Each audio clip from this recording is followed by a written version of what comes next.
डंडौत बंदन अनेक बार, सर्ब कला समरथ, डोलन तेरा कौ प्रभु, नानक दे कर हथ। ज्ञान अंजन गुर दिया, अज्ञान अंधेर विनाश। हर कृपा ते संत भेटिया, नानक मन परगास। याही कुल ते प्रगट होए, ताही कुल को नाम। पुन द्वादश गुरिंद को मेरी है प्रणाम। परम सत्कारयोग सतगुरु जी दे पावन पवित्र दरबार विच बैठी हुई साध संगत जियो, अपनियां मन बिरतियां नूं एकागर करन दे लई, रसना नूं पवित्र करन लई एक वारी सारे ही रल के आखिए, धन श्री सतगुरु जगजीत सिंह सच्चे पातशाह। सतगुरु नानक देव सच्चे पातशाह जी का पावन पवित्र इतिहास आप जी श्रवण कर रहे से। इतिहास इत्थों तक पहुंचा है कि सतगुरु नानक देव सच्चे पातशाह जी शाहूकार की इस्त्री नूं सिक्ख्या दे रहे ने। सतगुरां ने बचन किया कि जिहड़ियां औरतां अपने पति की सेवा करदियां ने, उन्हां नूं इस लोक दे विच भी सुख मिलदा है, परलोक दे विच भी सुख मिलदा है।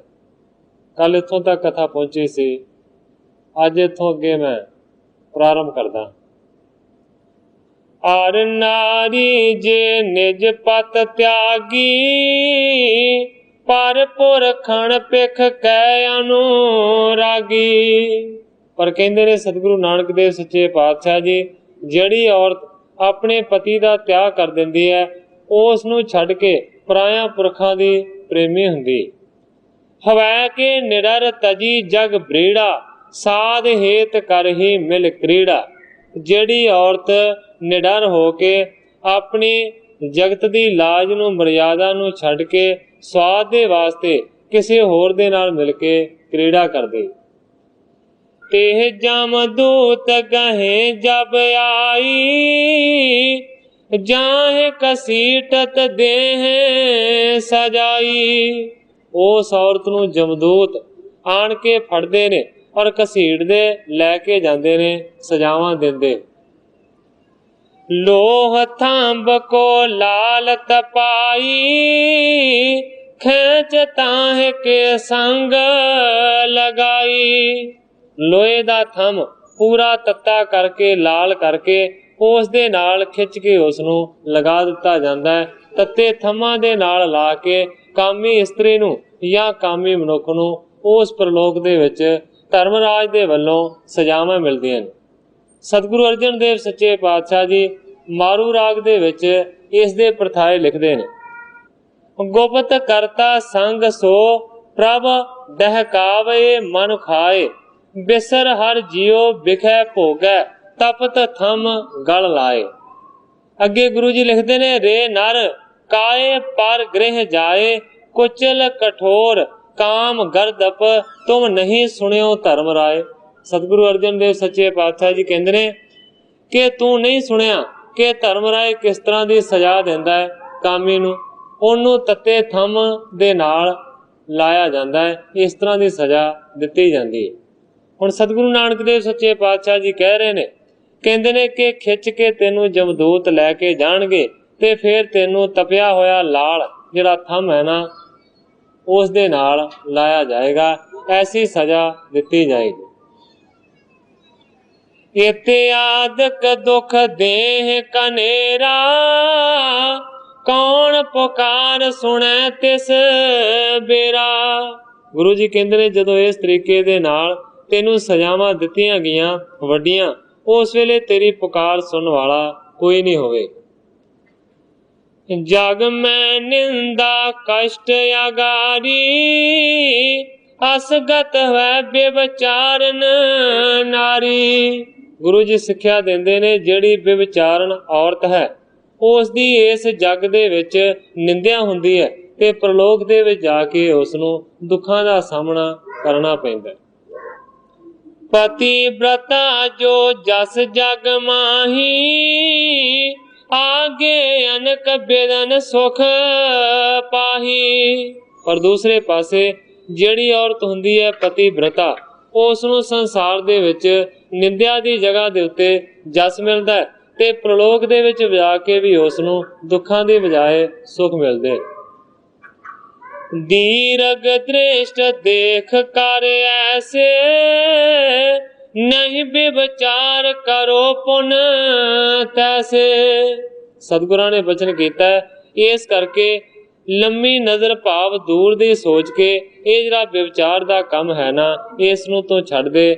ਅੱਜ ਤੋਂ ਬਾਅਦ ਕਦੇ ਵੀ ਖੋਟਾ ਕਰਮ ਨਾ ਕਰੋ। ਸ਼ਾਹਤੀਆ ਸੁਣ ਕਰ ਬਚ ਗੁਰ ਕੇ, ਪਰੀ ਪਾਏ ਪਰ ਜਮ ਡਰ ਕਰਕੇ। ਉਸ ਵੇਲੇ ਉਸ ਸ਼ਾਹੂਕਾਰ ਦੀ ਔਰਤ ਸਤਿਗੁਰਾਂ ਦੇ ਬਚਨਾਂ ਨੂੰ ਸੁਣ ਕੇ ਉਹਨਾਂ ਦੇ ਚਰਨਾਂ ਦੇ ਉੱਤੇ ਡਿੱਗੀ ਹੈ, ਜਮ ਡਰ ਕਰਕੇ, ਭਾਵ ਕੇ ਜਮਾਂ ਤੋਂ ਡਰ ਕੇ। ਹੇ ਸੰਤੋ ਮੈਂ ਅਗ ਕੀਆ ਭਾਰੀ, ਬਖਸ਼ੋ ਆਈ ਸ਼ਰਨ ਤੁਮਾਰੀ। ਚਰਨਾਂ ਦੇ ਵਿੱਚ ਡਿੱਗ ਕੇ ਉਸਨੇ ਸਤਿਗੁਰਾਂ ਦੇ ਅੱਗੇ ਅਰਜ਼ ਕੀਤੀ ਹੈ ਕਿ ਹੇ ਸੰਤ ਜੀ, ਮੈਂ ਬਹੁਤ ਵੱਡਾ ਪਾਪ ਕੀਤਾ ਹੈ, ਕਿਰਪਾ ਕਰਕੇ ਮੈਨੂੰ ਤੁਸੀਂ ਬਖਸ਼ ਲਓ, ਮੈਂ ਤੁਹਾਡੀ ਸ਼ਰਨ ਦੇ ਵਿੱਚ ਡਿੱਗੀ। ਗੁਰ ਕਹਿ ਪਾਛਲ ਬਖਸ਼ੇ ਸੋਊ, ਬਹੁਰ ਅਗਾਰੀ ਕਰੋ ਨਾ ਕੋ। ਸਤਿਗੁਰੂ ਨਾਨਕ ਦੇਵ ਸੱਚੇ ਪਾਤਸ਼ਾਹ ਜੀ ਨੇ ਬਚਨ ਕੀਤਾ ਕਿ ਪਿਛਲੇ ਜਿੰਨੇ ਵੀ ਤੂੰ ਗੁਨਾਹ ਕੀਤੇ ਨੇ, ਉਹ ਅੱਜ ਤੋਂ ਤੇਰੇ ਪਿਛਲੇ ਸਾਰੇ ਅਸੀਂ ਬਖਸ਼ ਦਿੱਤੇ ਨੇ, ਅੱਗੇ ਤੋਂ ਕਦੇ ਵੀ ਕੋਈ ਗੁਨਾਹ ਨਾ ਕਰੇ। ਪਾਤੇ ਆਇਸ ਕੇ ਰੋ ਅਨੁਸਾਰੀ, ਸਿਮਰੋ ਵਾਹਿਗੁਰੂ ਸੁਖਕਾਰੀ। ਸਤਿਗੁਰੂ ਸੱਚੇ ਪਾਤਸ਼ਾਹ ਜੀ ਨੇ ਆਖਿਆ ਕਿ ਅੱਜ ਤੋਂ ਬਾਅਦ ਤੂੰ ਆਪਣੇ ਪਤੀ ਦੀ ਆਗਿਆ ਦੇ ਵਿੱਚ ਰਹਿਣਾ ਹੈ ਔਰ ਸੱਚੇ ਪਰਮੇਸ਼ਰ ਦੇ ਨਾਮ ਵਾਹਿਗੁਰੂ ਦਾ ਜਾਪ ਕਰਨਾ। ਆਸੀ ਉਪਦੇਸ਼ ਦੀਨ ਤਿਨ ਤਾਈ, ਕਰੀ ਬਤੀਤ ਰਹਿਣ ਜਗ ਸਾਈ। ਹੁਣ ਗ੍ਰੰਥਾਕਾਰ ਭਾਈ ਸੰਤੋਖ ਸਿੰਘ ਜੀ ਲਿਖਦੇ ਨੇ, ਇਸ ਤਰ੍ਹਾਂ ਦਾ ਉਪਦੇਸ਼ ਸਤਿਗੁਰਾਂ ਨੇ ਦਿੱਤਾ ਤੇ ਫਿਰ ਉਹ ਰਾਤ ਉਸ ਘਰ ਦੇ ਵਿੱਚ ਹੀ ਬਤੀਤ ਕੀਤੀ। ਦੰਪਤ ਕੇ ਔਰ ਦੇ ਕਰ ਸ਼ਾਂਤਾ, ਗਮਨ ਕੀਨ ਮਾਰਗ ਸੁਖ ਦਾਤਾ। ਜਿਹੜੇ ਸਤਿਗੁਰੂ ਨਾਨਕ ਦੇਵ ਸੱਚੇ ਪਾਤਸ਼ਾਹ ਜੀ ਸੁਖਾਂ ਦੇ ਦਾਤੇ ਨੇ, ਉਹਨਾਂ ਸਤਿਗੁਰਾਂ ਨੇ ਦੋਵਾਂ ਜੀਆਂ ਦੇ ਹਿਰਦੇ ਨੂੰ ਸ਼ਾਂਤੀ ਦਿੱਤੀ ਹੈ ਔਰ ਉੱਥੋਂ ਅੱਗੇ ਚੱਲ ਪਏ। ਇੱਕ ਪੁਰੇ ਆਵਾ ਬਹੁਰ ਅਗਾਰੀ, ਜਾਏ ਪਹੁੰਚੇ ਤਾਹੇ ਮਝਾਰੀ। ਇਸ ਤੋਂ ਅੱਗੇ ਇੱਕ ਹੋਰ ਨਗਰ ਆਇਆ ਹੈ, ਸਤਿਗੁਰੂ ਨਾਨਕ ਦੇਵ ਸੱਚੇ ਪਾਤਸ਼ਾਹ ਜੀ ਉਸ ਨਗਰ ਦੇ ਅੰਦਰ ਚਲੇ ਗਏ। ਰਹਿਣ ਰਹਿਣ ਹਿਤ ਖੋਜਤ ਥਾਏ, ਜਿਨ ਕੀਨੇ ਬ੍ਰਹਮੰਡ ਬਣਾਏ। ਬਹੁਤ ਸੁੰਦਰ ਪ੍ਰਮਾਣ ਭਾਈ ਸੰਤੋਖ ਸਿੰਘ ਜੀ ਦੇ ਰਹੇ ਨੇ। ਕਹਿੰਦੇ ਨੇ ਕਿ ਰਾਤ ਕੱਟਣ ਦੇ ਵਾਸਤੇ ਸਤਿਗੁਰੂ ਸੱਚੇ ਪਾਤਸ਼ਾਹ ਜੀ ਕੋਈ ਜਗ੍ਹਾ ਲੱਭ ਰਹੇ ਨੇ। ਜਿਨ ਕੀਨੇ ਬ੍ਰਹਮੰਡ ਬਣਾਏ, ਜਿਹੜੇ ਸਤਿਗੁਰੂ ਨੇ ਸਾਰੇ ਬ੍ਰਹਮੰਡ ਨੂੰ ਸਾਜਿਆ, ਉਹ ਸਤਿਗੁਰੂ ਇੱਕ ਰਾਤ ਕੱਟਣ ਦੇ ਵਾਸਤੇ ਜਗ੍ਹਾ ਲੱਭ ਰਹੇ। ਤਹਾਂ ਬਸੇਰਾ ਦੇਤ ਨ ਕੋਊ, ਬੈਠੇ ਜਹਾਂ ਉਠਾਵੇਂ ਸੋਊ। ਪਰ ਉਸ ਪਿੰਡ ਦੇ ਜਿਹੜੇ ਲੋਕ ਨੇ ਉਹ ਮੰਦ ਕਰਮੀ ਨੇ, ਜਿੱਥੇ ਵੀ ਸਤਿਗੁਰੂ ਨਾਨਕ ਦੇਵ ਸੱਚੇ ਪਾਤਸ਼ਾਹ ਜੀ ਬਹਿੰਦੇ ਨੇ ਉੱਥੋਂ ਹੀ ਉਠਾ ਦਿੰਦੇ ਨੇ। ਕਿਸੇ ਨੇ ਵੀ ਉੱਥੇ ਪਿੰਡ ਦੇ ਵਿੱਚ ਉਹਨਾਂ ਨੂੰ ਠਹਿਰਨ ਨਾ ਦਿੱਤਾ।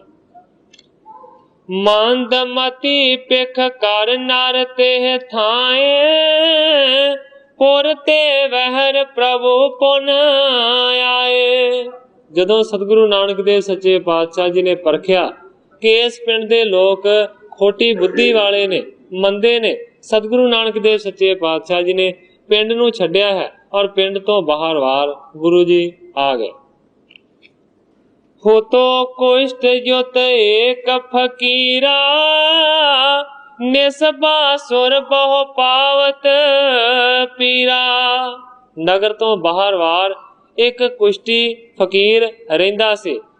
ਨਿਸਬਾਸੁਰ ਪਾਵਤ ਪੀਰਾ, ਰਾਤ ਤੇ ਦਿਨ ਉਹ ਆਪਣੇ ਕੋੜ ਦੇ ਰੋਗ ਦੇ ਨਾਲ ਪੀੜਾ ਨੂੰ ਸਹਾਰਦਾ ਰਹਿੰਦਾ ਸੀ। ਸਤਿਗੁਰੂ ਨਾਨਕ ਦੇਵ ਸੱਚੇ ਪਾਤਸ਼ਾਹ ਜੀ ਉਹਦੇ ਕੋਲ ਪਹੁੰਚ ਗਏ। ਪੁਰਾਤਨ ਜਨਮ ਸਾਖੀ ਦੇ ਵਿੱਚ ਇਸ ਕੋੜੀ ਦੇ ਟਿਕਾਣੇ ਦਾ ਪਤਾ ਇਸ ਤਰ੍ਹਾਂ ਦਿੱਤਾ ਹੈ। ਜਨਮ ਸਾਖੀ ਦੇ ਵਿੱਚ ਇਸ ਤਰ੍ਹਾਂ ਲਿਖਿਆ ਹੋਇਆ, ਦੀਪਾਲਪੁਰ ਪਾਸਦੋਂ, ਕੰਗਣਪੁਰ ਵਿਚਦੋਂ, ਕਸੂਰ ਵਿਚਦੋਂ, ਪੱਟੀ ਵਿਚਦੋਂ ਗੋਇੰਦਵਾਲ ਆਏ ਰਹਿਣ ਲੱਗਾ, ਤਾਂ ਕੋਈ ਰਹਿਣ ਦੇਵੇ ਨਹੀਂ।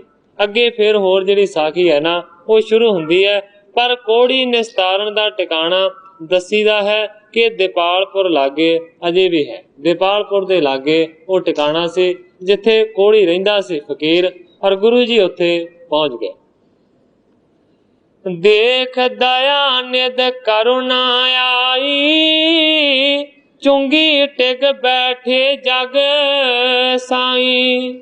ਸਤਿਗੁਰੂ ਨਾਨਕ ਦੇਵ ਸੱਚੇ ਪਾਤਸ਼ਾਹ ਜੀ ਨੂੰ ਉਸ ਕੋੜੀ ਦੀ ਹਾਲਤ ਦੇਖ ਕੇ ਦਇਆ ਆਈ ਤੇ ਸਤਿਗੁਰੂ ਨਾਨਕ ਦੇਵ ਸੱਚੇ ਪਾਤਸ਼ਾਹ ਜੀ ਉਸ ਦੀ ਝੁੱਗੀ ਦੇ ਵਿੱਚ ਜਾ ਬੈਠੇ। ਕਹੇ ਫਕੀਰ ਬੰਦ ਕਰ ਦੋ, ਮੋਰ ਸਮੀਪ ਨਾ ਆਵਤ ਕੋ। ਉਸ ਕੋੜੀ ਫਕੀਰ ਨੇ ਹੱਥ ਜੋੜ ਕੇ ਗੁਰੂ ਜੀ ਦੇ ਅੱਗੇ ਅਰਜ਼ ਕੀਤੀ ਹੈ, ਕਹਿਣ ਲੱਗਾ ਕਿ ਮੇਰੇ ਤੇ ਲਾਗੇ ਕੋਈ ਵੀ ਮਨੁੱਖ ਨਹੀਂ ਆਉਂਦਾ। ਖਾਗ ਪਾਗੈ ਪਿਖ ਗਿਨਤੀ ਕਿਆ ਨਰ, ਤੁਮ ਆਏ ਮੋ ਪਰ ਕਰੁਣਾ ਕਰ। ਕੋੜੀ ਕਹਿੰਦਾ ਹੈ ਫਕੀਰ ਕਿ ਮੇਰੇ ਕੋਲ ਤੇ ਮਨੁੱਖਾਂ ਨੇ ਕੀ ਆਉਣਾ ਹੈ, ਜੇਕਰ ਪੰਛੀ ਵੀ ਆਉਣ ਤੇ ਉਹ ਵੀ ਡਰਦੇ ਦੌੜ ਜਾਂਦੇ ਨੇ, ਪਰ ਤੁਸੀਂ ਮੇਰੇ ਤੇ ਇੰਨੀ ਕਰੁਣਾ ਕੀਤੀ ਹੈ, ਦਇਆ ਕੀਤੀ ਹੈ ਕਿ ਤੁਸੀਂ ਮਨੁੱਖ ਹੁੰਦੇ ਹੋਏ ਮੇਰੇ ਕੋਲ ਆ ਗਏ। ਕਿਉਂਕਿ ਕੋੜ ਦਾ ਜਿਹੜਾ ਰੋਗ ਹੈ ਇਸ ਨੂੰ ਛੂਤ ਦਾ ਰੋਗ ਸਮਝਿਆ ਜਾਂਦਾ ਹੈ, ਔਰ ਜਿਸ ਸਮੇਂ ਕੋੜ ਦਾ ਰੋਗ ਪੁਰਾਣੇ ਸਮੇਂ ਦੇ ਵਿੱਚ ਹੋਇਆ ਕਰਦਾ ਸੀ, ਉਸ ਵੇਲੇ ਕੋੜ ਦਾ ਇਲਾਜ ਕੋਈ ਨਹੀਂ ਸੀ, ਲਾਇਲਾਜ ਬਿਮਾਰੀ ਹੁੰਦੀ ਸੀ, ਇਸ ਕਰਕੇ ਕੋੜੀ ਤੋਂ ਲੋਕ ਦੂਰ ਹੀ ਰਹਿੰਦੇ ਸਨ। ਕਹਿੰਦਾ ਮੇਰੇ ਕੋਲ ਤੇ ਪੰਛੀ ਤੱਕ ਨਹੀਂ ਆਉਂਦੇ, ਮਨੁੱਖਾਂ ਦੀ ਤੇ ਗੱਲ ਹੀ ਕੀ ਕਰਨੀ ਹੈ, ਪਰ ਤੁਸੀਂ ਮੇਰੇ ਕੋਲ ਕਿਉਂ ਆ ਗਏ।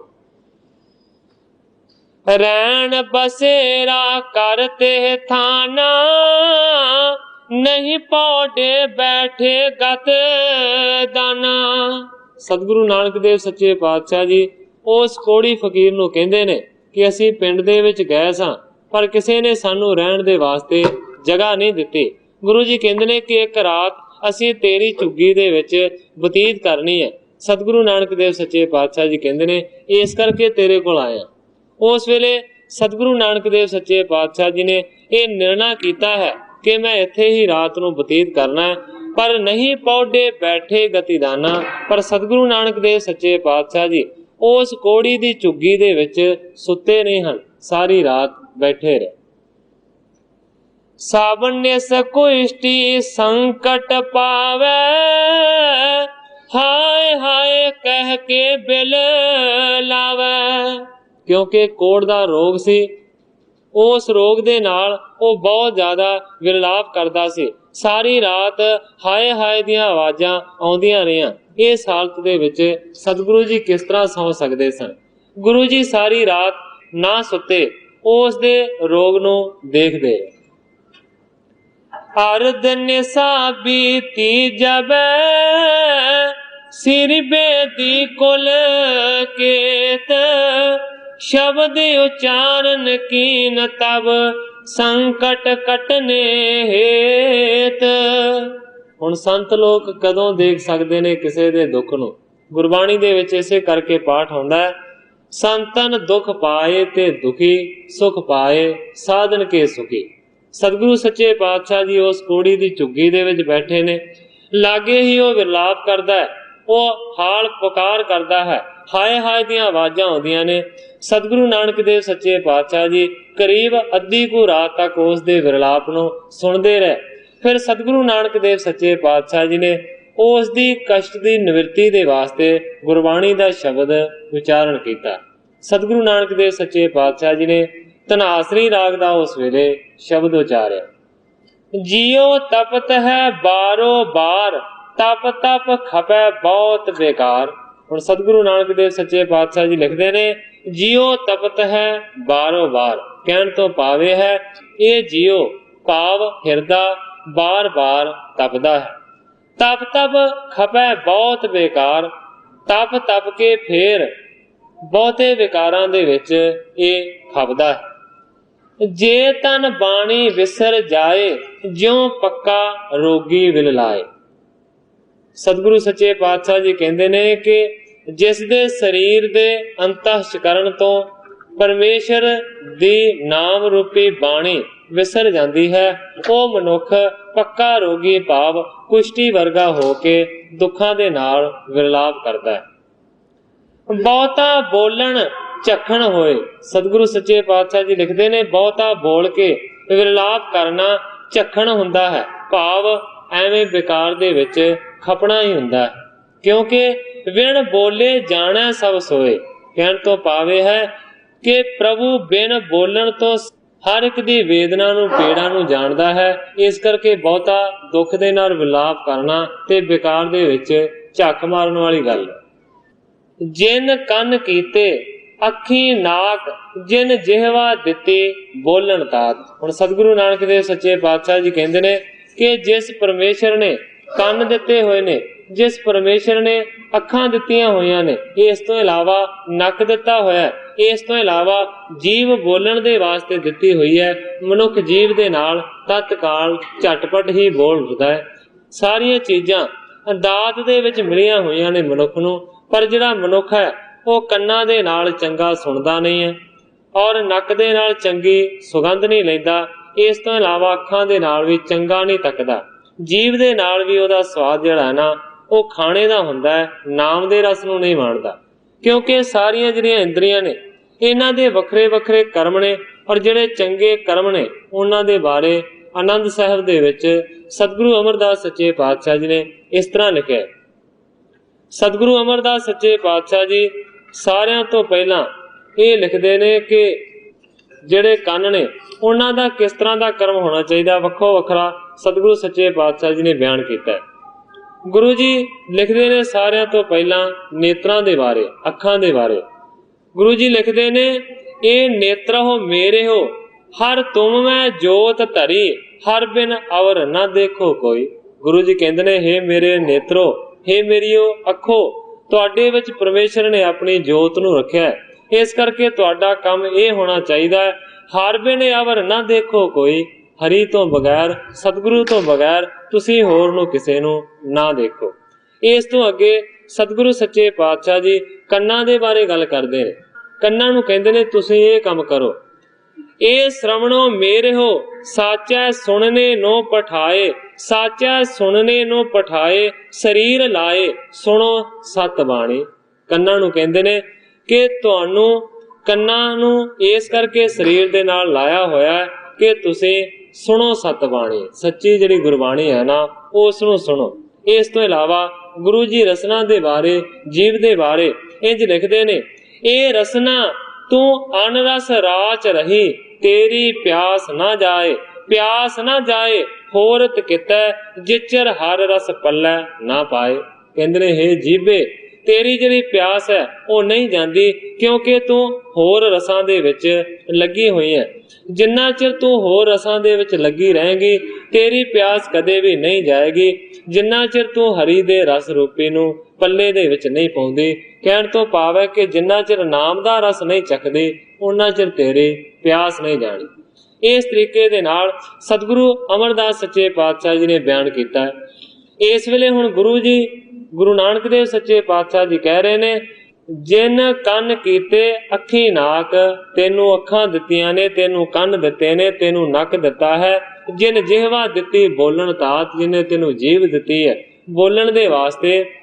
ਜਿਨ ਮਨ ਰਾਖਿਆ ਅਗਨੀ ਪਾਏ, ਆਵਾਜ਼ੈ ਪਵਨ ਆਖੈ ਸਭ ਜਾਏ। ਇਸ ਤੋਂ ਇਲਾਵਾ ਸਤਿਗੁਰੂ ਸੱਚੇ ਪਾਤਸ਼ਾਹ ਜੀ ਕਹਿੰਦੇ ਨੇ ਕਿ ਜਿਸ ਪਰਮੇਸ਼ਰ ਨੇ ਤੈਨੂੰ ਇਹ ਸਾਰਾ ਕੁਝ ਦਿੱਤਾ ਹੈ, ਜਿਨ ਮਨ ਰਾਖਿਆ ਅਗਨੀ ਪਾਏ, ਆਵਾਜ਼ੈ ਪਵਨ ਆਖੈ ਸਭ ਜਾਏ। ਸਤਿਗੁਰੂ ਸੱਚੇ ਪਾਤਸ਼ਾਹ ਜੀ ਕਹਿੰਦੇ ਨੇ, ਹੇ ਪਿਆਰੇ, ਜਿਸ ਨੇ ਜੀਵ ਨੂੰ ਗਰਭ ਦੇ ਵਿੱਚ ਪਾ ਕੇ ਉਸ ਦੀ ਰੱਖਿਆ ਕੀਤੀ ਹੈ। ਇਸ ਤੋਂ ਇਲਾਵਾ ਜਿਹਦੀ ਕਲਾ ਨਾਲ ਸਰੀਰ ਦੇ ਵਿੱਚ ਸਵਾਸ ਚੱਲਦਾ ਹੈ ਤੇ ਮਨੁੱਖ ਹਰ ਥਾਂ ਤੁਰ ਫਿਰ ਕੇ ਬੋਲ ਚਾਲ ਕਰ ਸਕਦਾ ਹੈ। ਜੇਤਾ ਮੋਹ ਪ੍ਰੀਤ ਸਵਾਦ ਸਵਾ ਕਾਲਖ ਦਾਗਾ ਦਾਗ। ਉਸ ਪਰਮੇਸ਼ਰ ਨੂੰ ਭੁਲਾ ਕੇ ਇਹ ਜੀਵ ਮਾਇਆ ਦੇ ਸੰਬੰਧੀਆਂ ਦਾ ਜਿੰਨਾ ਮੋਹ ਕਰਦਾ ਹੈ ਉਹ ਸਭ ਕਾਲਖ ਭਾਵ ਸਿਆਹੀ ਦਾ ਦਾਗੋ ਦਾਗ ਹੈ। ਭਾਵ ਉਹ ਪਾਪ ਕਲੰਕਾਂ ਕਰਕੇ ਕਲੰਕੀ ਹੋ ਜਾਂਦਾ ਹੈ। ਦਾਸ ਦੋਸ ਮੋਹ ਚੱਲਿਆ ਲਾਏ ਦਰਗਾਹ ਬੈਸਣ ਨਾਹੀ ਜਾਏ। ਹੁਣ ਸਤਿਗੁਰੂ ਸੱਚੇ ਪਾਤਸ਼ਾਹ ਜੀ ਕਹਿੰਦੇ ਨੇ ਇਸ ਤਰ੍ਹਾਂ ਕਲੰਕ ਤੇ ਦੋਸ਼ ਲੈ ਕੇ ਮਨੁੱਖ ਇਸ ਲੋਕ ਤੋਂ ਚਲਿਆ ਜਾਂਦਾ ਹੈ। ਅੱਗੇ ਕਹਿੰਦੇ ਨੇ ਦਰਗਾਹ ਬੈਸਣ ਨਾਹੀ ਜਾਏ। ਫਿਰ ਅੱਗੇ ਉਸ ਨੂੰ ਦਰਗਾਹ ਦੇ ਵਿੱਚ ਬੈਠਣ ਦੇ ਲਈ ਕੋਈ ਵੀ ਜਿਹੜੀ ਜਗ੍ਹਾ ਹੈ ਨਾ ਉਹ ਨਸੀਬ ਨਹੀਂ ਹੁੰਦੀ। ਕਰਮ ਮਿਲੇ ਆਖਣ ਤੇਰਾ ਨਾਉ ਜਿਤ ਲਗ ਤਰਨਾ ਹੋਰ ਨਾਹੀ ਥਾਓ। ਸਤਿਗੁਰੂ ਸੱਚੇ ਪਾਤਸ਼ਾਹ ਜੀ ਕਹਿੰਦੇ ਨੇ ਜਿਸ ਨਾਮ ਦੇ ਨਾਲ ਲੱਗ ਕੇ ਹੈ ਭਾਈ ਤੇਰਾ ਨਾ ਹੋਵੇ ਤੇ ਜਿਸ ਨਾਮ ਤੋਂ ਬਿਨਾ ਤਰਨ ਦੀ ਕੋਈ ਥਾਂ ਨਹੀਂ ਹੈ ਉਹ ਕਰਮਾਂ ਕਰਕੇ ਨਾਮ ਉਚਾਰਨ ਮਿਲਦਾ ਹੈ। ਜੇ ਕੋ ਡੂਬੈ ਫਿਰ ਹੋਵੈ ਸਾਰ। ਅੱਗੇ ਸਤਿਗੁਰੂ ਜੀ ਕਹਿੰਦੇ ਨੇ ਜੇ ਕੋਈ ਆਪਣੇ ਆਪ ਨੂੰ ਡੁੱਬਿਆ ਮੰਨੇ ਭਾਵ ਕੇ ਦੀਨ ਹੋ ਕੇ ਪ੍ਰਾਰਥਨਾ ਕਰੇ ਤਾਂ ਫਿਰ ਕੀ ਹੁੰਦਾ ਹੈ? ਜੇ ਕੋ ਡੂਬੈ ਫਿਰ ਹੋਵੈ ਸਾਰ। ਸਤਿਗੁਰੂ ਸੱਚੇ ਪਾਤਸ਼ਾਹ ਜੀ ਕਹਿੰਦੇ ਨੇ ਕਿ ਫਿਰ ਉਹਦੀ ਸਾਰ ਖਬਰ ਪ੍ਰਭੂ ਆਪ ਲੈਂਦਾ ਹੈ। ਨਾਨਕ ਸਾਚਾ ਸਰਬ ਦਾਤਾਰ। ਅਖੀਰਲੇ ਸਤਰ ਦੇ ਵਿੱਚ ਸਤਿਗੁਰੂ ਸੱਚੇ ਪਾਤਸ਼ਾਹ ਜੀ ਕਹਿੰਦੇ ਨੇ ਕਿ ਉਹ ਪ੍ਰਭੂ ਸੱਚਾ ਹੈ ਤੇ ਸਾਰਿਆਂ ਨੂੰ ਦਾਤਾਂ ਦੇਣ ਵਾਲਾ ਦਾਤਾ ਹੈ।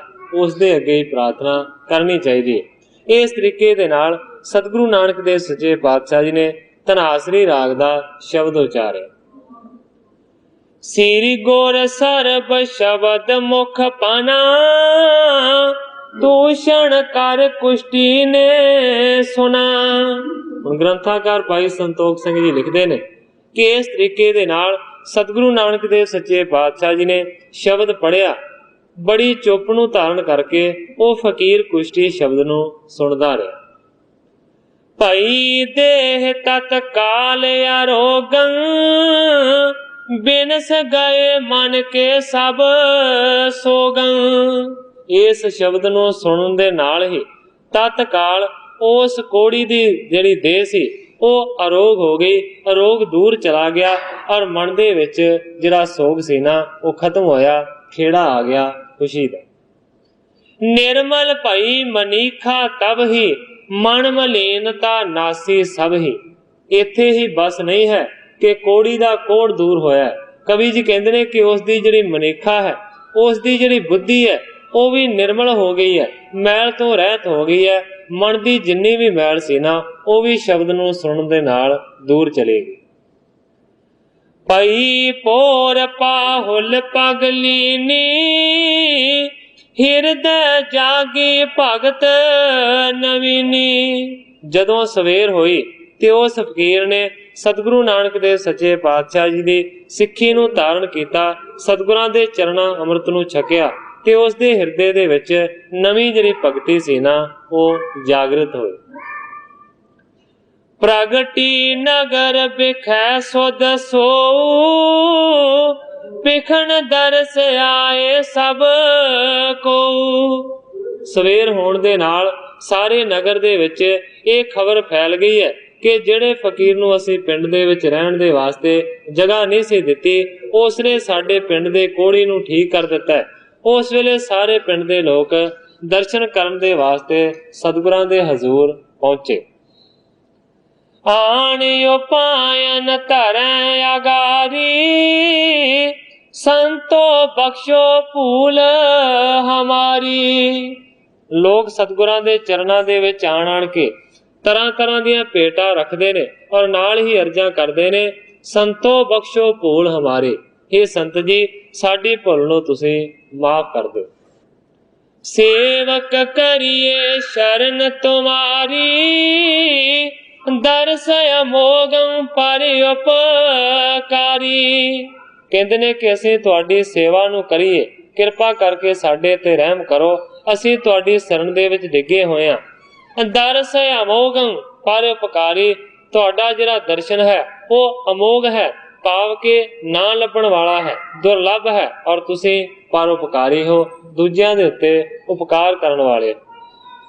ਸੁਣ ਕਰ ਤਿਨ ਕੀ ਬਿਨੈ ਬਿਸਾਲਾ, ਸਭ ਕੋ ਪਾਹਲ ਦੇ ਤਤ ਕਾਲਾ।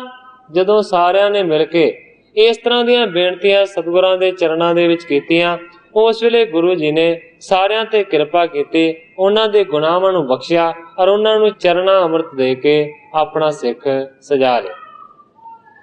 ਵਾਹਿਗੁਰੂ ਕੋ ਜਾਪ ਸੁਨਾਇਓ, ਕਰਨੋ ਨਿਤ ਸਤ ਸੰਗ ਬਤਾਇਓ। ਸਤਿਗੁਰੂ ਨਾਨਕ ਦੇਵ ਸੱਚੇ ਪਾਤਸ਼ਾਹ ਜੀ ਨੇ ਵਾਹਿਗੁਰੂ ਦੇ ਨਾਮ ਦਾ ਜਾਪ ਉਹਨਾਂ ਨੂੰ ਸੁਣਾਇਆ, ਇਹ ਗੁਰੂ ਮੰਤਰ ਬਖਸ਼ਿਸ਼ ਕੀਤਾ ਹੈ। ਇਸ ਤੋਂ ਇਲਾਵਾ ਕਰਨੋ ਨਿਤ ਸਤ ਸੰਗ ਬਤਾਇਓ, ਇਹ ਹੁਕਮ ਕੀਤਾ ਹੈ ਕਿ ਰੋਜ਼ ਹਮੇਸ਼ਾ ਵਾਸਤੇ ਤੁਸੀਂ ਸਤਸੰਗ ਕਰੋ। ਬਹੁਰੋ ਕੀਨੋ ਗਮਨ ਅਗਾਰੀ, ਤਿੰਨ ਚਰਨਨ ਪਰ ਕਵੀ ਬਲਿਹਾਰੀ। ਗ੍ਰੰਥਾਕਾਰ ਭਾਈ ਸੰਤੋਖ ਸਿੰਘ ਜੀ ਲਿਖਦੇ ਨੇ ਕਿ ਇਸ ਤੋਂ ਬਾਅਦ ਸਤਿਗੁਰੂ ਨਾਨਕ ਦੇਵ ਸੱਚੇ ਪਾਤਸ਼ਾਹ ਜੀ ਨੇ ਉੱਥੋਂ ਅੱਗੇ ਜਾਣ ਦੀ ਤਿਆਰੀ ਕੀਤੀ ਹੈ। ਐਸੇ ਸਤਿਗੁਰੂ ਨਾਨਕ ਦੇਵ ਸੱਚੇ ਪਾਤਸ਼ਾਹ ਜੀ ਦੇ ਚਰਨਾਂ ਦੇ ਉੱਤੇ ਕਵੀ ਸੰਤੋਖ ਸਿੰਘ ਜੀ ਕਹਿੰਦੇ ਨੇ ਕਿ ਮੈਂ ਬੰਦਨਾ ਕਰਦਾ ਹਾਂ ਔਰ ਸਤਿਗੁਰਾਂ ਦੇ ਚਰਨਾਂ ਦੇ ਉੱਤੋਂ ਬਲਿਹਾਰ ਜਾਂਦਾ ਹਾਂ। ਇਸ ਕੋੜੀ ਨਿਸਤਾਰੇ ਦੀ ਕਥਾ ਨੂੰ ਗ੍ਰੰਥਾਕਾਰ ਵਿਸ਼ਵ ਨੂਰ ਦੇ ਕਰਤਾ ਨੇ ਆਪਣੀ ਸਰਲ ਕਵਿਤਾ ਦੇ ਵਿੱਚ ਇਸ ਤਰ੍ਹਾਂ ਬਿਆਨ ਕੀਤਾ ਹੈ। ਉਹ ਲਿਖਦੇ ਨੇ, ਸ਼ੇਖ ਨੂੰ ਦਏ ਮਸਰੂਰੀਆਂ, ਰਮ ਗਏ ਅਗਾਂ ਦਿਆਲ, ਮੁੜੇ ਉਧਰ ਜਿੱਥੇ ਵਸੇ ਵੱਡਾ ਪੁਰ ਦੀਪਾਲ। ਫਿਰ ਰਹੇ ਗੰਜੀ ਬਾਰ ਵਿੱਚ ਰਹੇ ਨਾਮ ਰਸ ਵੰਡ, ਜਿਨ੍ਹਾਂ ਦੇ ਹੇਠਾਂ ਬਹੇ ਤਾਨੋ ਕਿੱਕਰ ਜੰਡ। ਕੰਗਣਪੁਰ ਵੀ ਤਾਰਿਆ ਨਾਲ ਅਨੇਕਾਂ ਪਿੰਡ, ਮਹਿਕ ਉਹਨਾਂ ਦੇ ਪਿਆਰ ਦੀ ਨਾਫਾ ਬਣ ਗਈ ਖਿੰਡ। ਇੱਕ ਦਿਨ ਫਿਰਦੇ ਆ ਗਏ ਪਈ ਜਾਂ ਮੌਲੀ ਸ਼ਾਮ, ਝੁੱਗੀ ਕੋੜੀ ਕਿਸੇ ਦੀ ਲੱਭ ਕਰਨ ਆਰਾਮ। ਅੰਦਰ ਵੜੇ ਆਵਾਜ਼ ਦੇ ਕੋੜੀ ਵੇਖ ਹੈਰਾਨ, ਸਗੋਂ ਕਿਤੋਂ ਆ ਬੌੜਿਆ ਭਗਤਾਂ ਦਾ ਭਗਵਾਨ। ਕਰੜੀ ਰੁੱਤ ਸਿਆਲ ਦੀ ਠਰਦੇ ਜਾਂਦੇ ਅੰਗ, ਸੇਕਣ ਲਈ ਅੱਗ ਬਾਲਦੇ ਕੋੜੀ ਵਿੱਚੋਂ ਡੰਗ। ਪਾਂਦੀ ਇਹ ਅਨੋਖੜਾ ਬਾਣਾ ਵੀ ਅਚਰਜ, ਸੋਚੇ ਪੁੱਛਾਂ ਕੌਣ ਹੋ ਪੁੱਛਣ ਵਿੱਚ ਕੀ ਹਰਜ।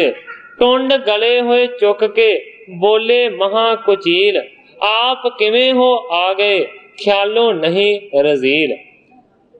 ਅੰਗ ਅੰਗ ਮੇਰਾ ਕੁਸ਼ਟਿਆ ਦੂਰੋਂ ਦੈ ਦੁਰਗੰਧ, ਤੁਸੀਂ ਟਿਕੋਗੇ ਕਿਸ ਤਰ੍ਹਾਂ ਮੈਂ ਕੋੜੀ ਮਤ ਮੰਦ। ਮੈਥੋਂ ਤਾਂ ਨੱਕ ਚਾੜਦੇ ਮਰਦ ਤੀਵੀਆਂ ਬਾਲ, ਦੂਰੋਂ ਵੇਖਣ ਥੁੱਕਦੇ ਨੱਕ ਤੇ ਲੈਣ ਰੁਮਾਲ। ਆਪ ਕੌਣ ਜੋ ਇਸ ਤਰ੍ਹਾਂ ਅੰਦਰ ਆਏ ਲੰਘ, ਮੇਰੀ ਭਿੱਟ ਤੋਂ ਜਾਪਦੀ ਨਾ ਜਿਨ੍ਹਾਂ ਨੂੰ ਸੰਗ। ਸ੍ਰੀ ਨਾਨਕ ਮੁਸਕਾ ਪਏ ਮਨੋਂ ਬਣੇ ਰੱਬ ਮਿਹਰ, ਤੂੰ ਤਾਂ ਸਾਡਾ ਵੀਰ ਏ ਰਸਨਾ ਕਹਿੰਦੀ ਢੇਰ। ਸੱਚੇ ਪਾਤਸ਼ਾਹ ਜੀ ਕਹਿੰਦੇ ਨੇ ਤੂੰ ਤੇ ਮੇਰਾ ਵੀਰ ਹੈ। ਸ੍ਰੀ ਨਾਨਕ ਮੁਸਕਾ ਪਏ ਮਨੋਂ ਬਣੇ ਰੱਬ ਮਿਹਰ, ਤੂੰ ਤਾਂ ਮੇਰਾ ਵੀਰ ਏ ਰਸਨਾ ਕਹਿੰਦੀ ਢੇਰ। ਵੀਰ ਕਹਿਣ ਵਿੱਚ ਅਜਬ ਕੋਈ ਭਰਿਆ ਗਿਆ ਸਵਾਦ, ਤਨ ਮਨ ਖਿੜਿਆ ਦੁਖੀ ਦਾ ਫੇਰ ਪਿਆ ਕੁਝ ਯਾਦ। ਰਤੀ ਕੋ ਸੋਚਿਆ ਬੋਲਿਆ ਆਪ ਹੋ ਨਾਨਕ ਦੇਵ, ਮੈਂ ਜਿਨ੍ਹਾਂ ਦੇ ਨਾਮ ਦੀ ਖਿੰਡੀ ਦੇਸ ਵਿਦੇਸ਼। ਇੱਕਾ ਉਹ ਸੁਣੇ ਨੇ ਮੈਂ ਜਹਿਆਂ ਦੇ ਮਿੱਤ, 오ਹਾ ਮਹਾ ਮਹਾਤਮਾ ਵੱਡੇ ਕੋਮਲ ਚਿੱਤ। ਜੇ ਉਹ ਤਾਂ ਧਨ ਮੈਂ ਧਨ ਮੇਰੀ ਤਕਦੀਰ, ਭਾਗ ਮੇਰੇ ਦੀ ਉਗੜੀ ਹੋਰ ਸੱਜ ਲਕੀਰ। ਪਈ ਪਰਾਲੀ ਪਾਸ ਸੀ ਉਸ ਤੇ ਗਏ ਬਿਰਾਜ, ਮਰਦਾਨੇ ਸੰਭਾਲਿਆ ਆਪਣਾ ਸੋਹਣਾ ਸਾਜ। ਮਰਦਾਨੇ ਨੇ ਸਾਜ ਸਾਂਭਿਆ ਤੇ ਸਤਿਗੁਰੂ ਸੱਚੇ ਪਾਤਸ਼ਾਹ ਜੀ ਨੇ ਗੁਰਬਾਣੀ ਉਚਾਰੀ। ਬਾਣੀ ਵਸਣ ਲੱਗ ਪਈ ਕੋੜੀ ਓਕ ਲਗਾਏ, ਅਮਿਓ ਦੇ ਕੁੱਟ ਪੀ ਰਿਆ ਤਨ ਮਨ ਠਰਦਾ ਜਾਏ। ਗਾ ਰਹੇ ਵਿੱਚ ਤਨਾਸਰੀ ਰਾਗ ਕੇ ਰਸ ਫੁਹਾਰ, ਖੁੱਲਦੇ ਪਏ ਕਪਾਟ ਨੇ ਅੰਦਰੋਂ ਮਿਲ ਰਹੀ ਸਾਰ। ਜਿਉ ਤਪਤ ਹੈ ਬਾਰੋ ਬਾਰ, ਤਨਾਸਰੀ ਦਾ ਗੁਰੂ ਜੀ ਨੇ ਇਹ ਸ਼ਬਦ ਪੜਿਆ। ਵੱਡੀ ਕਮਾਈ ਸ਼ਬਦ ਦੀ ਵੱਡ ਜਿਸ ਵਿੱਚ ਕਰਾਮਾਤ, ਬਖਸ਼ਿਸ਼ ਬਣ ਗਈ ਬਖਸ਼ੀਸ਼ ਦੀ, ਢਹੀ ਤੁਰੋਂ ਇਹ ਦਾਤ। ਜਿਉਂ-ਜਿਉਂ ਬਾਣੀ ਸਿੰਜਰੇ ਅੰਦਰ ਜੀਵਨ ਆਏ, ਜਨਮ ਪਿਆ ਗ੍ਰਹਿ ਗੁਰੂ ਦੇ ਸਭ ਜਾਮਾ ਵਟ ਜਾਏ। ਝੂਮ ਉੱਠੀ ਹੁਣ ਜ਼ਿੰਦਗੀ ਤਨ ਹੋ ਰਿਹਾ ਅਰੋਗ, ਪੂਰੇ ਦੇ ਪਗ ਪਰਸ ਕੇ ਕੱਟੇ ਚੱਲੇ ਰੋਗ। ਹੁਣ ਸਿਰ ਚਰਨਾਂ ਤੇ ਢਹਿਆ ਚਾਹ ਵਿੱਚ ਹੰਝੂ ਘੇਰ, ਲਿਪਟੀ ਜਾਏ ਸਵਾਦ ਵਿੱਚ ਲਿਸ਼ਕੀ ਸੋਣ ਸਵੇਰ। ਇੱਕ ਅਕੈ ਕੋਈ ਸੁੰਦਰਤਾ ਜਿਸ ਦੀ ਇੱਕ ਛੋਹ ਨਾਲ, ਕੋੜ ਗ੍ਰਸਤ ਤਨ ਹੋਇਆ ਕੰਚਨ ਵਨ, ਕੀਆ ਐਸਾ ਕਮਾਲ। ਇਹ ਮਾਲਕ ਦੀ ਮਿਹਰ ਸੀ, ਇਹ ਮੌਲਾ ਦਾ ਪਿਆਰ, ਮੌਲਿਆ ਵਿਗਸਿਆ ਉੱਠਿਆ ਇੱਕਦਮ ਖਾਏ ਹੁਲਾਰ। ਸੁੱਕਾ ਟੁੰਡ ਹਰਿਆਇਆ ਪੱਤ ਝੜ ਬਣੀ ਬਹਾਰ, ਕੰਡਿਆਂ ਕਲੀਆਂ ਕੱਢੀਆਂ ਕਰਮ ਕਰੇ ਕਰਤਾਰ। ਨਾਮ ਬੀਜ ਗਿਆ ਸਿੰਚਿਆ ਕੱਲਰ ਬਣੇ ਸੁਰੈਣ, ਇਹ ਕਰਤਾਰੀ ਕਰਾਮਾਤ ਰੱਬੀ ਮੌਜ ਦੇ ਹੈਨ। ਦੱਸਿਆ 2 ਦਿਨ ਰਹਿ ਇੱਥੇ ਤੁਰ ਗਏ ਫੇਰ ਦਿਆਲ, ਇੰਜ ਇੱਕ ਕੋੜੀ ਤਾਰ ਕੇ ਦਿੱਤੇ ਭਾਗ ਉਜਾਲ। ਇਹ ਗ੍ਰੰਥਾਕਾਰ ਜੀ ਲਿਖਦੇ ਨੇ ਕਿ ਦਿਆਲਪੁਰ ਦੇ ਵਿੱਚ 2 ਦਿਨਾਂ ਤੱਕ ਠਹਿਰੇ ਨੇ। ਦਿਆਲਪੁਰ ਜ਼ਿਲ੍ਹਾ ਮਿੰਟ ਗੁਮਰੀ ਪਾਕਿਸਤਾਨ ਦੇ ਵਿੱਚ ਹੈ ਔਰ ਹਵੇਲੀ ਨਾਮੇ ਪਿੰਡ ਦੇ ਵਿੱਚ ਇਹ ਸਥਾਨ ਹੈ। ਉਸ ਜਗ੍ਹਾ ਦੇ ਉੱਤੇ ਇਹ ਸਾਖੀ ਵਾਪਰੀ ਹੈ ਔਰ ਸਤਿਗੁਰੂ ਸੱਚੇ ਪਾਤਸ਼ਾਹ ਜੀ ਦੀ ਯਾਦ ਦੇ ਵਿੱਚ ਅਜੇ ਤੱਕ ਉੱਥੇ ਗੁਰਦੁਆਰਾ ਮੌਜੂਦ ਹੈ। ਇਸ ਤਰੀਕੇ ਦੇ ਨਾਲ ਸਤਿਗੁਰੂ ਨਾਨਕ ਦੇਵ ਸੱਚੇ ਪਾਤਸ਼ਾਹ ਜੀ ਨੇ ਉਸ ਫਕੀਰ ਕੋੜੀ ਨੂੰ ਨਿਵਾਜਿਆ, ਉਸ ਦੇ ਕੋੜ ਨੂੰ ਦੂਰ ਕੀਤਾ। ਹੁਣ ਇਸ ਜਗ੍ਹਾ ਦੇ ਉੱਤੇ ਗ੍ਰੰਥਾਕਾਰ ਭਾਈ ਸੰਤੋਖ ਸਿੰਘ ਜੀ ਆਪਣੇ ਇਸ ਅਧਿਆਇ ਦੀ ਸਮਾਪਤੀ ਕਰਦੇ ਨੇ। ਅਗਲੇ ਨਵੇਂ ਅਧਿਆਇ ਦਾ ਪ੍ਰਾਰੰਭ ਕਰਦੇ ਨੇ ਸੰਤਾਂ ਦੇ ਮੰਗਲ ਦੇ ਨਾਲ। ਨਾਮ ਬਿਖੈ ਜਿਨ ਲਿਵ ਲੱਗੀ, ਹਉ ਮੈਂ ਸਰਬ ਨਸਾਏ। ਤਿਨ ਸੰਤਨ ਬੰਦੋਂ ਚਰਨ ਉਚਰੋਂ ਕਥਾ ਬਨਾਏ। ਗ੍ਰੰਥਾਕਾਰ ਭਾਈ ਸੰਤੋਖ ਸਿੰਘ ਜੀ ਲਿਖਦੇ ਨੇ, ਜਿਨ੍ਹਾਂ ਸੰਤਾਂ ਦੀ ਸਾਰੀ ਹਉਮੈ ਦੂਰ ਹੋ ਗਈ ਹੈ ਅਤੇ ਨਾਮ ਦੇ ਵਿੱਚ ਲਿਵ ਲੱਗੀ ਹੈ, ਉਹਨਾਂ ਦੇ ਚਰਨਾਂ ਉੱਤੇ ਮੱਥਾ ਟੇਕ ਕੇ ਅੱਗੋਂ ਕਥਾ ਸੁਣੀ ਮੈਂ ਉਚਾਰਦਾ।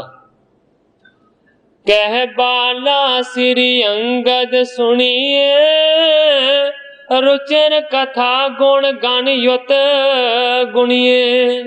ਹੁਣ ਭਾਈ ਬਾਲਾ ਜੀ ਸੁਣਾਉਂਦੇ ਨੇ ਸਾਖੀ। ਸਤਿਗੁਰੂ ਅੰਗਦ ਦੇਵ ਸੱਚੇ ਪਾਤਸ਼ਾਹ ਜੀ ਨੂੰ ਭਾਈ ਬਾਲਾ ਜੀ ਕਹਿੰਦੇ ਨੇ, ਹੇ ਸਤਿਗੁਰੂ ਅੰਗਦ ਦੇਵ ਸੱਚੇ ਪਾਤਸ਼ਾਹ ਜੀ, ਸਤਿਗੁਰੂ ਨਾਨਕ ਦੇਵ ਸੱਚੇ ਪਾਤਸ਼ਾਹ ਜੀ ਦੀ ਅਗਲੀ ਕਥਾ ਨੂੰ ਸੁਣੋ, ਜਿਹੜੀ ਕਥਾ ਗੁਣਾਂ ਦੇ ਸਮੇਤ ਭਰਪੂਰ ਹੈ। ਮਾਰਗ ਚਲੇ ਜਾਹੇ ਗਤ ਦਾਈ, ਗੋਬਿੰਦ ਲੋਕ ਮਿਲੇ ਕੁਛਾਈ। ਸਹਿਜ ਸੁਭਾ ਬਾਲਾ ਮਰਦਾਨਾ ਤੇ ਸਤਿਗੁਰੂ ਨਾਨਕ ਦੇਵ ਸੱਚੇ ਪਾਤਸ਼ਾਹ ਜੀ ਚੱਲਦੇ ਜਾ ਰਹੇ ਸਨ। ਰਸਤੇ ਦੇ ਵਿੱਚ ਭਾਈ ਬਾਲਾ ਜੀ ਕਹਿੰਦੇ ਨੇ ਕਿ ਕੋਈ ਸੰਤ ਲੋਕ ਫਕੀਰ ਸਾਧੂ ਮਿਲ ਗਏ। ਸਵਣ ਪਦਨ ਪਰ ਬੰਧਨ ਠਾਨੀ, ਬੈਠ ਗਏ ਉਚਰੀ ਮੁਖ ਬਾਣੀ। ਉਹਨਾਂ ਸਾਰਿਆਂ ਸਾਧੂਆਂ ਨੇ ਸਤਿਗੁਰਾਂ ਦੇ ਚਰਨ ਕਮਲਾਂ ਦੇ ਉੱਤੇ ਨਮਸਕਾਰਾਂ ਕੀਤੀਆਂ ਔਰ ਫੇਰ ਸਤਿਗੁਰੂ ਸੱਚੇ ਪਾਤਸ਼ਾਹ ਜੀ ਦੇ ਕੋਲ ਬਹਿ ਗਏ। ਰਾਵਰ ਸੁਜਾਸ ਸੁਣਾ ਸਭ ਥਾਈ, ਕੀਰਤ ਪਸਰ ਰਹੀ ਅਧਿਕਾਈ।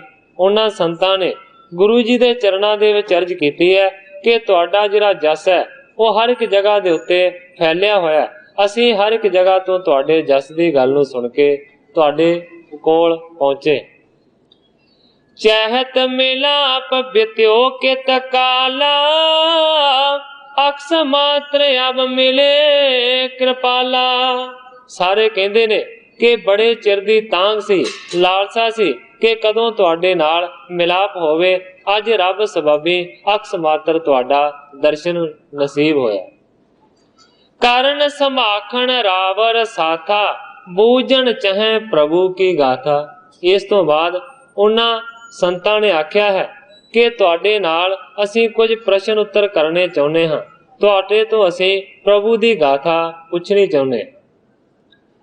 ਜੇ ਆਇਸ ਦੇਹੋ ਤੁਮ ਗੋਸਾਈ, ਕਰੇ ਆਪਣੋ ਪ੍ਰਸ਼ਨ ਬਣਾਈ। ਕਹਿੰਦੇ ਨੇ ਕਿ ਜੇ ਤੁਸੀਂ ਆਗਿਆ ਦਿਓ ਤੇ ਫਿਰ ਅਸੀਂ ਆਪਣਾ ਪ੍ਰਸ਼ਨ ਤੁਹਾਡੇ ਅੱਗੇ ਬਿਆਨ ਕਰੀਏ। सुन कर श्री गुर गिरा उचारी, तुम बूझन पर हूं बलिहारी। सतगुरु नानक देव सच्चे पातशाह जी ने बड़ी ही निमरता दे नाल बचन कीता।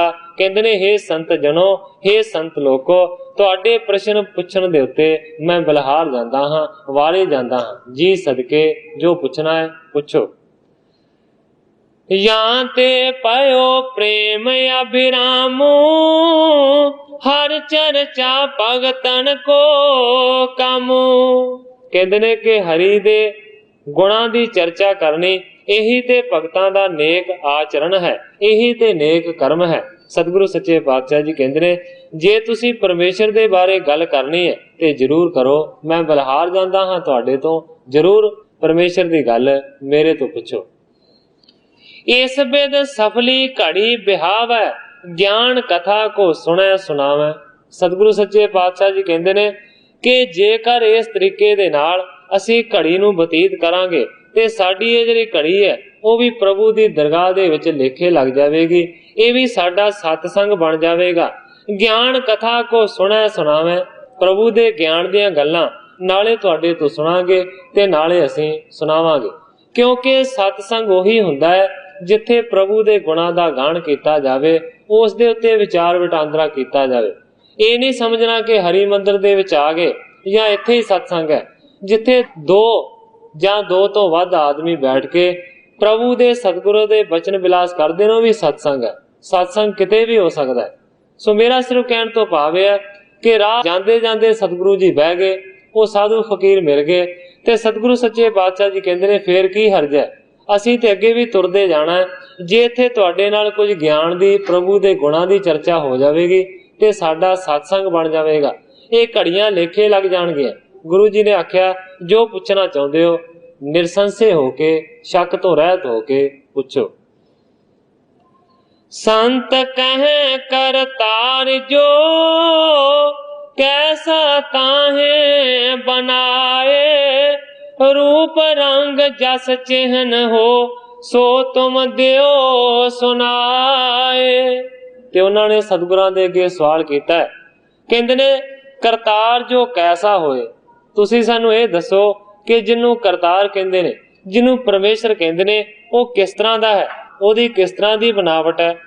ਰੂਪ ਰੰਗ ਜਸ ਚੇਨ ਹੈ, ਸੋ ਤੁਮ ਦੇਹੋ ਸੁਨਾਏ। ਉਹਦਾ ਕਿਸ ਤਰ੍ਹਾਂ ਦਾ ਰੂਪ ਹੈ, ਕਿਸ ਤਰ੍ਹਾਂ ਦਾ ਰੰਗ ਹੈ, ਕਿਸ ਤਰ੍ਹਾਂ ਦੇ ਉਹਦੇ ਚੇਨ ਨੇ, ਆਕਾਰ ਨੇ, ਚਿੰਨ੍ਹ ਨੇ, ਉਹ ਸਾਨੂੰ ਸਾਰੇ ਬਿਆਨ ਕਰਕੇ ਦੱਸੋ। ਸਭ ਪਰਮਾਨ ਬਤਾਵੋ तेह को, सुर नर खोजत फिर ही जिह को। कहंदे ने कि सारे प्रमाण, सारियां निशानियां परमेश्वर दियां दसो, जिस परमेश्वर नूं सारे देवते, सारे मनुख ते सारे जिहड़े वड्डे खोजी ने वो लभदे फिरदे।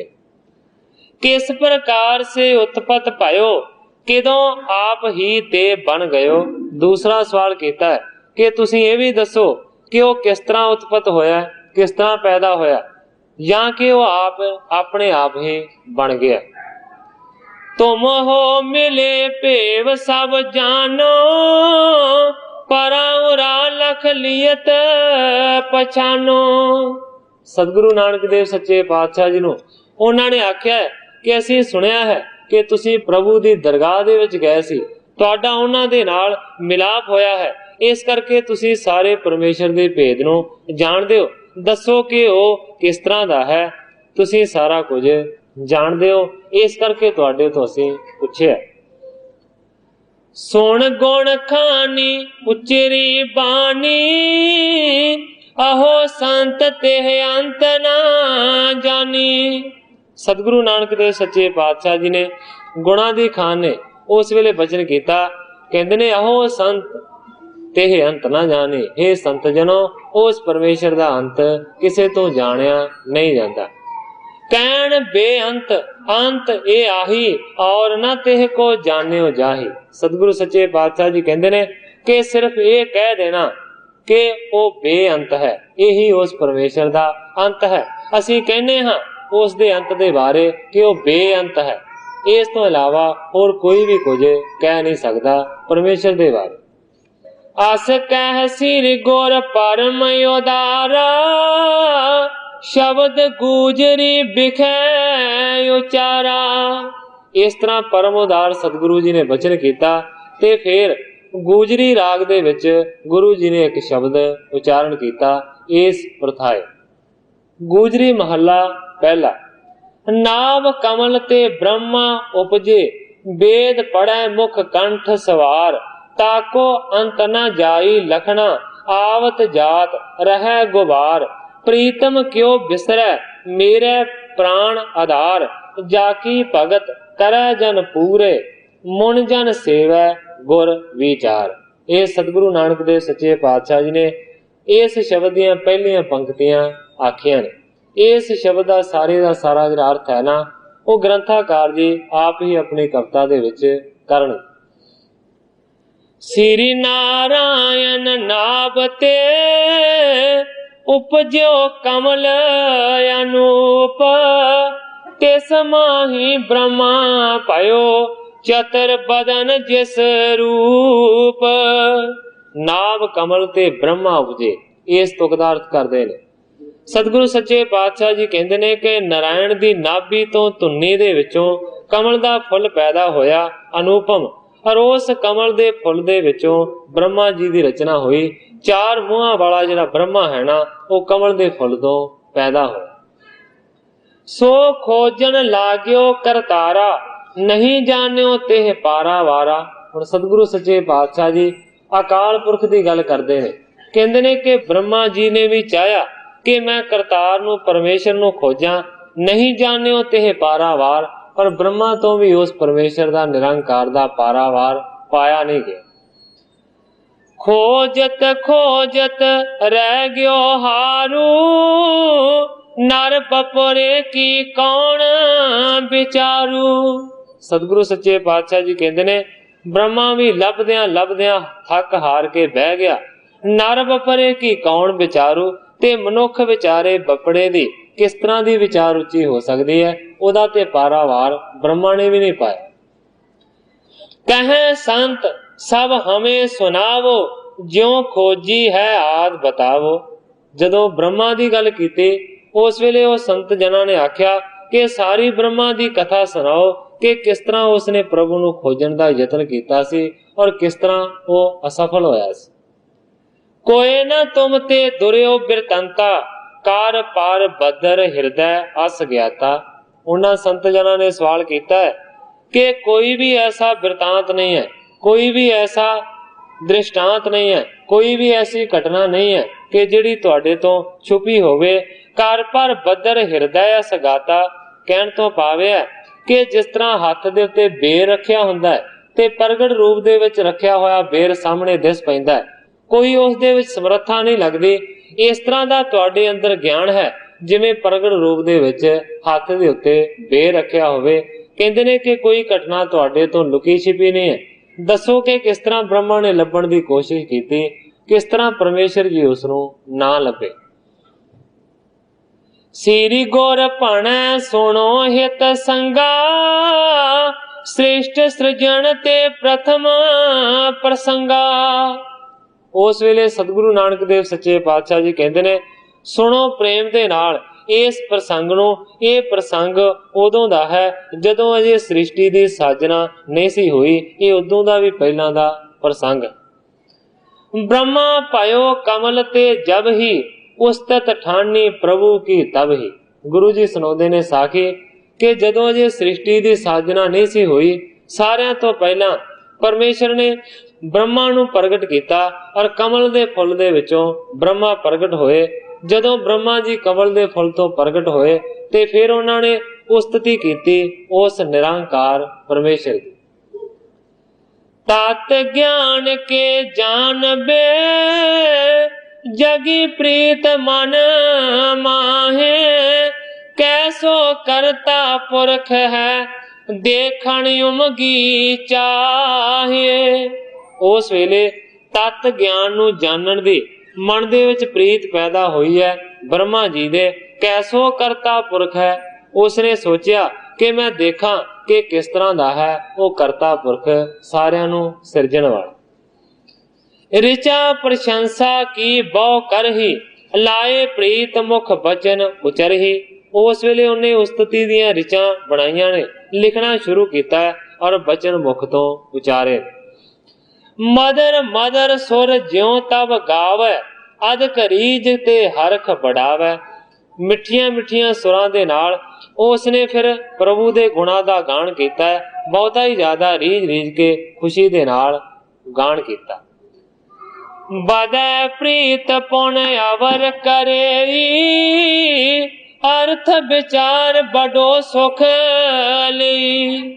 ਪ੍ਰਭੂ ਦੀ ਉਸਤਤੀ ਦੇ ਵਿੱਚ ਲਿਖਤ ਲਿਖੀ ਜਾਂਦਾ ਹੈ, ਕੁਝ ਲਿਖੀ ਜਾਂਦਾ ਹੈ, ਫਿਰ ਉਸ ਨੂੰ ਪੜ੍ਹਦਾ ਹੈ। ਜਿਉਂ ਜਿਉਂ ਪੜ੍ਹਦਾ ਹੈ ਤਿਉਂ ਤਿਉਂ ਪ੍ਰੀਤ ਹੋਰ ਜ਼ਿਆਦਾ ਵੱਧਦੀ ਹੈ। ਜਿਉਂ ਜਿਉਂ ਅਰਥਾਂ ਦੀ ਵਿਚਾਰ ਕਰਦਾ ਹੈ ਤੇ ਵੱਡਾ ਸੁਖ ਮਿਲਦਾ ਹੈ। ਪ੍ਰੇਮ ਮਗਨ ਮੁਖ ਗਦ ਗਦ ਬਾਣੀ, ਗਾਵੈ ਰੀਝ ਰੀਝ ਆਨੰਦ ਮਾਨੀ। ਇਸ ਤਰੀਕੇ ਦੇ ਨਾਲ ਪ੍ਰੇਮ ਦੇ ਵਿੱਚ ਮਗਨ ਹੋ ਕੇ ਬਾਣੀ ਜਿਹੜੀ ਆ ਉਹ ਗਦਗਦ ਹੋ ਜਾਂਦੀ ਹੈ। ਰੀਝ ਰੀਝ ਕੇ ਆਨੰਦ ਨੂੰ ਮੰਨ ਕੇ ਬ੍ਰਹਮਾ ਜੀ ਗਾਉਂਦੇ ਨੇ। ਚਤਰ ਵੇਦ ਤਬ ਕਰੇ ਵਿਧਾਤਾ, ਜੋ ਜਗ ਵਿਖੈ ਅਹੈ ਬਖਿਆਤਾ। ਸਤਿਗੁਰੂ ਨਾਨਕ ਦੇਵ ਸੱਚੇ ਪਾਤਸ਼ਾਹ ਜੀ ਕਹਿੰਦੇ ਨੇ ਉਸ ਵੇਲੇ 4 ਵੇਦਾਂ ਦੀ ਰਚਨਾ ਕੀਤੀ ਬ੍ਰਹਮਾ ਜੀ ਨੇ। ਜੋ ਜਗ ਵਿਖੈ ਅਹੈ ਬਖਿਆਤਾ, ਜਿਹੜੇ 4 ਵੇਦ ਸੰਸਾਰ ਦੇ ਉੱਤੇ ਬਹੁਤੇ ਜ਼ਿਆਦਾ ਮਸ਼ਹੂਰ ਨੇ। ਤਿਨੈ ਬਿਲੋਕਤ ਰਿਖੀ ਪਰਬੀਨ, ਸਿਮਰਤ ਸ਼ਾਸਤਰ ਬਹੁ ਰਚ ਦੀਨੇ। ਗੁਰੂ ਜੀ ਕਹਿੰਦੇ ਨੇ ਉਹਨਾਂ ਵੇਦਾਂ ਨੂੰ ਹੀ ਪੜ੍ਹ ਕੇ ਜਿਹੜੇ ਪ੍ਰਵੀਨ ਚਤਰ ਰਿਸ਼ੀ ਨੇ ਉਹਨਾਂ ਨੇ ਸਿਮਰਤੀਆਂ ਬਣਾ ਦਿੱਤੀਆਂ, ਉਹਨਾਂ ਨੇ ਸ਼ਾਸਤਰ ਬਣਾ ਦਿੱਤੇ ਉਹਨਾਂ ਵੇਦਾਂ ਤੋਂ ਅੱਗੇ।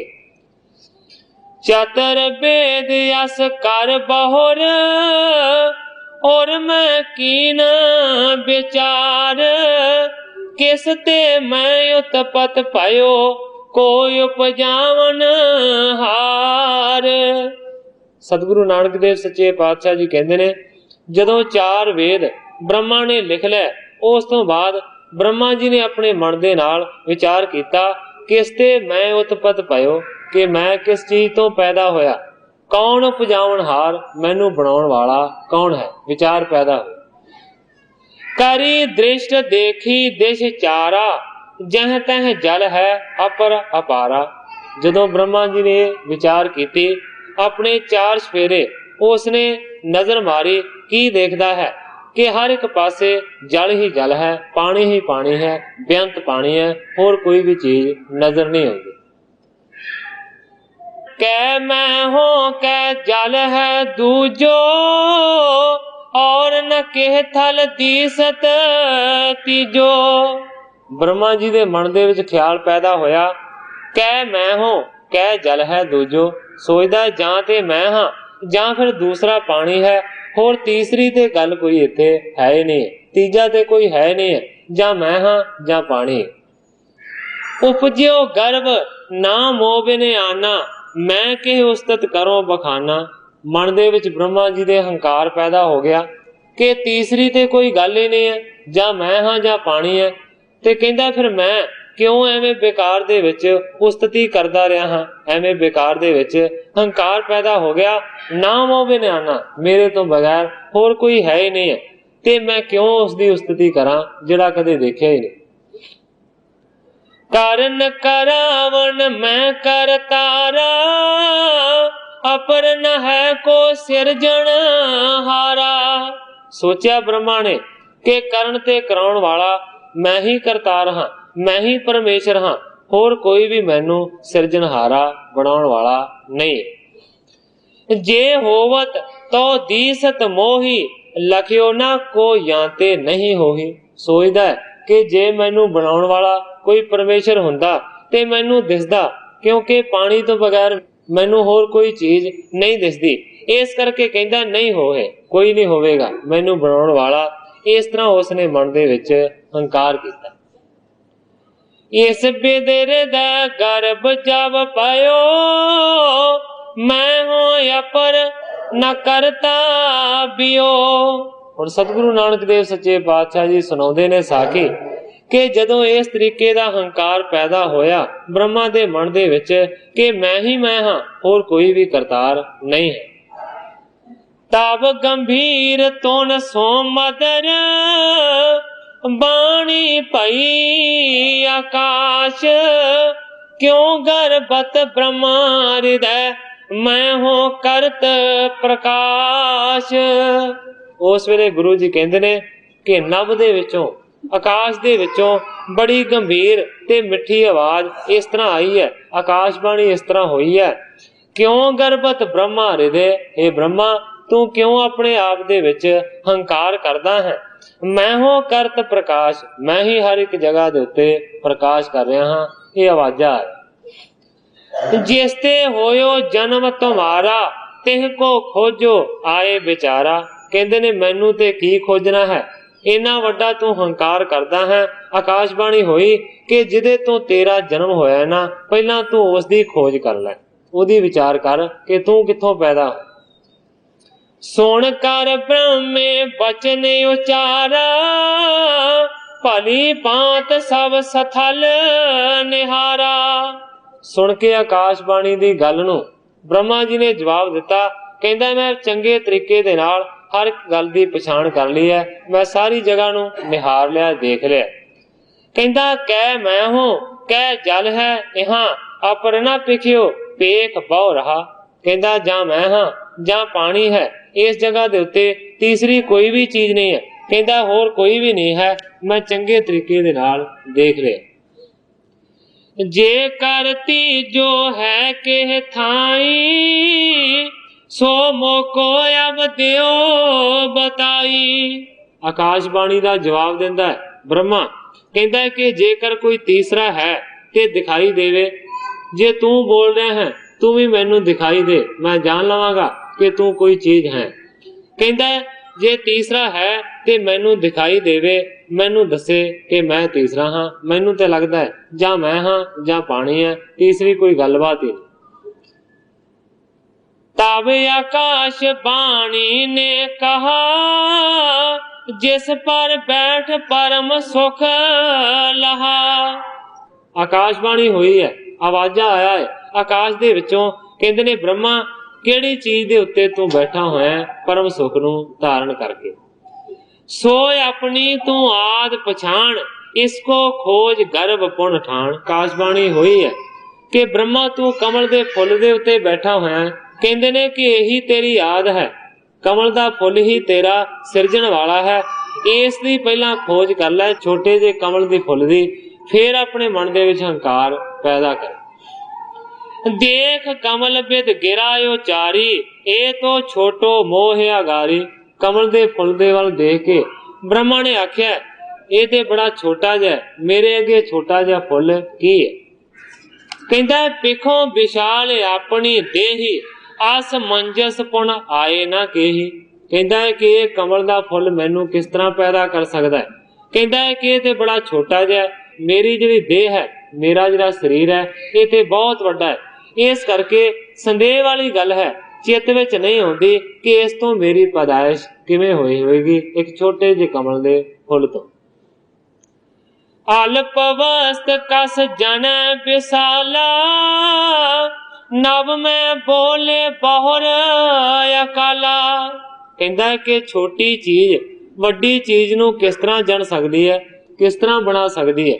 जदों इस तरह आख्या, नभ में बोले बौर अकाला, आकाश दे विचों अकाल पुरख दा फेर आवाजा है। जब भली भांत खोजना ठानो, अल्प विशाल तबै पहचानो। आकाशबाणी हुई है, हे ब्रह्मा पहला चंगे तरीके दे नाल खोज कर, फिर आखी कि कौन वड्डा है कौन छोटा है। बगैर ही खोज तो तू ये कही जाना है कि कमल दा फुल बड़ा छोटा है। दरअसल तू इसदी खोज नहीं कीती, पहला खोज कर फिर दसी कि कमल दा फुल वड्डा है कि तू वड्डा है। इस तरह आवाजा आया आकाश दे विचों। सो साध संगत जी, समय दी समाप्ति है। किस तरीके दे नाल ब्रह्मा जी उस कमल दे फुल दी खोज करनगे, जिस तरह ग्रंथाकार जी कल दे प्रसंग दे विच अगे बयान करनगे, मैं उसे तरह साध संगत दे सन्मुख अर्ज करांगा। अगे जो सतगुरु सच्चे पातशाह जी की रजा होवेगी उसे तरह वरतेगी। जिन्नियां ही अर्जां करदा होया मैं इत्थे ही कथा नूं विश्राम दे के सारी साध संगत तो खेमा दा दस। हे अच्युत हे पार ब्रह्म अविनाशी अगनास, हे पूरन हे सर्ब मैं दुख पंजन गुणतास। हे संगी हे निरंकार हे निर्गुण सब टेक। हे गोविंद हे गुण निदान जाके सदा विवेक। हे अपरंपर हर हरे है पी होवनहार। हे संतः कै सदा संग ने धारा आधार। हे ठाकुर हो दास रो मैं निर्गुण गुण नहीं कोय। नानक दीजै नाम दान राखो हिय परोय। याही कुल ते प्रगट हो ताही कुल को नाम। पुन द्वादश गोविंद को मेरी है प्रणाम।